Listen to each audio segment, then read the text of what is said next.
Now, assessee, in addition to what we discussed in the last slide, also includes certain other categories.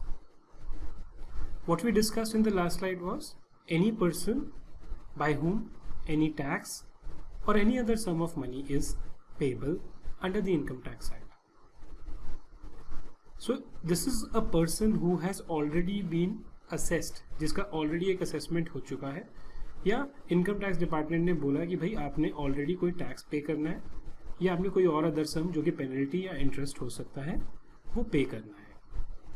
इसके अलावा भी कुछ लोग ऐसे हो सकते हैं जिन्होंने ना तो रिटर्न फाइल करी है ना कोई टैक्स पे किया है। अब रिटर्न ही नहीं फाइल की तो असेसमेंट कैसे होगा, और अगर मैं उनको असेसी ही ट्रीट नहीं कर पाऊंगा तो फिर इनकम टैक्स की एप्लीकेशन कैसे होगी। इन चीज़ों को कवर करने के लिए एक प्रोविजन है कि असेसी में जो टैक्स पे करना है जिसने वो तो इंक्लूडेड है ही, उसके अलावा कुछ और कैटेगरीज भी इंक्लूडेड है। चलिए इन सबको देखते हैं। असेसी ऑल्सो इंक्लूड्स, जबकि मीन्स की डेफिनेशन जो मैंने आपसे कहा था वो एक एग्जॉस्टिव डेफिनेशन होती है, लेकिन यहाँ स्पेसिफिकली लॉ ने बोला कि मीन्स जो है जो कवर्ड है वो तो है ही, उसके अलावा ये सब चीज़ें जो दूसरे वाली हैं ये भी आपकी असेसी की डेफिनेशन में इंक्लूड होगी। और वो सब क्या है? पर्सन कौन होगा?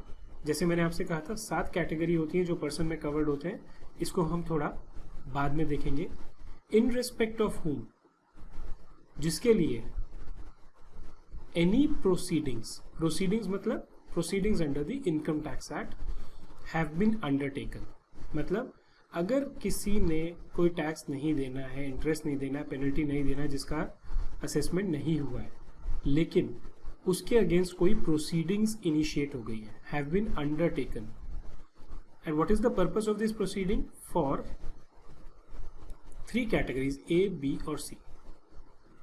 बट इसमें एक कैवेट है, प्रोसीडिंग्स तो इनिशिएट हो गई, लेकिन इशू ये है कि उस आदमी का जरूरी नहीं है कि टैक्स पेबल हुई, लेकिन चाहे टैक्स पेबल हो या ना हो, the moment proceedings are undertaken for any of these 3, right, he will be treated as an assessee. So person in respect of whom any proceedings have been undertaken for the following, whether or not ultimately tax is found payable for him. मतलब पहले example में, पहले clause में हमने ये देखा कि वहां पर टैक्स या कोई अदर सम पेबल था। इस क्लॉज में अगर प्रोसीडिंग्स आपके अगेंस्ट चल रही हैं, चाहे टैक्स पेबल हो या ना टैक्स पेबल हो, अल्टीमेटली मतलब असेसमेंट के बाद, तभी भी आप असेसी रहेंगे। और प्रोसीडिंग्स किस चीज़ की हैं? असेसमेंट ऑफ हिज इनकम और लॉस इनकर्ड बाय हिम। अगर इनकम टैक्स डिपार्टमेंट ने एक नोटिस इशू किया एक्स इंक को, जो एक यूएस कंपनी है, कि आप इंडिया में रिटर्न नहीं फाइल करते, हम आपको नोटिस इशू करेंगे एक सेक्शन 142(1) का, किस चीज़ के लिए? कि आप कुछ हमें इंफॉर्मेशन या डिटेल दीजिए। अगर ये प्रोसीडिंग्स इनिशिएट हो गई हैं उसकी अपनी इनकम असेस करने के लिए, या फिर असेसमेंट ऑफ इनकम और loss incurred by any other person for whom he is assessable. अब कुछ केसेस में क्या होता है कि एक नॉन रेजिडेंट का कोई इंडिया में एक बंदा, मान लीजिए इस हम एक्स इंक की बात करते हैं, इंडिया में इनका एक एजेंट था, गवर्नमेंट ने प्रोसीडिंग्स इनिशिएट करी एजेंट के अगेंस्ट, क्योंकि एक्स इंक तो यूएस में थे, उनका कोई ऑफिस नहीं था, कोई सब्सिडरी नहीं थी। गवर्नमेंट ने नोटिस इश्यू किया एजेंट को कि भाई आप हमें डिटेल दीजिए कि एक्स इंक की इंडिया में इनकम क्या है, आपको हम एक एज एन एजेंट ट्रीट करेंगे। जब नोटिस एजेंट के अगेंस्ट गया तो even agent is an assessee, because उसके अगेंस्ट प्रोसीडिंग हुई है, क्यों? टू असेस इनकम या loss of any other person. Who is that other person? It is X Inc for whom he is assessable। ये important है। मतलब आप ऐसा नहीं है कि आप किसी भी राह चलते आदमी को पकड़ के एजेंट बना देंगे। There has to be a specific provision where this person can be treated as a representative assessee, and these provisions are there in section 160 and 163. We will discuss shortly about these two provisions. या assessment of refund due to him और any other person.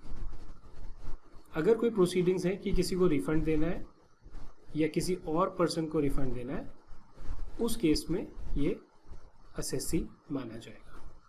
Person deemed to be an assessee under section 160 for non resident.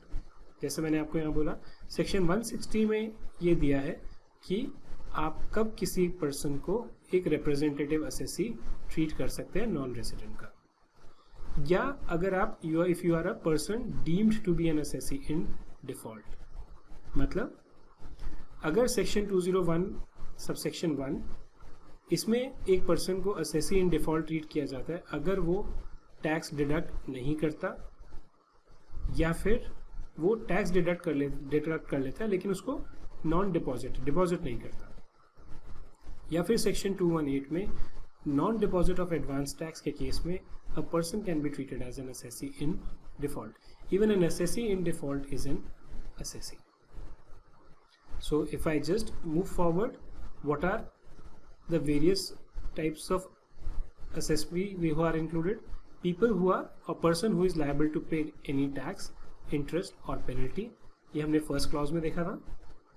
Person against whom certain proceedings have been taken. ये किस चीज़ की हो सकती है? उसकी अपनी इनकम के लिए, किसी और की इनकम के लिए, या फिर कोई रिफंड जो उसे या किसी और पर्सन को देना हो। Person who is deemed to be an assessee section 160 में या 163 में, एंड असेसी इन डिफॉल्ट जिसने टैक्स काट लिया और जमा नहीं किया, या टैक्स काटा ही नहीं, या एडवांस टैक्स पे नहीं किया, वो सब असेसी की डेफिनेशन में इंक्लूड होंगे।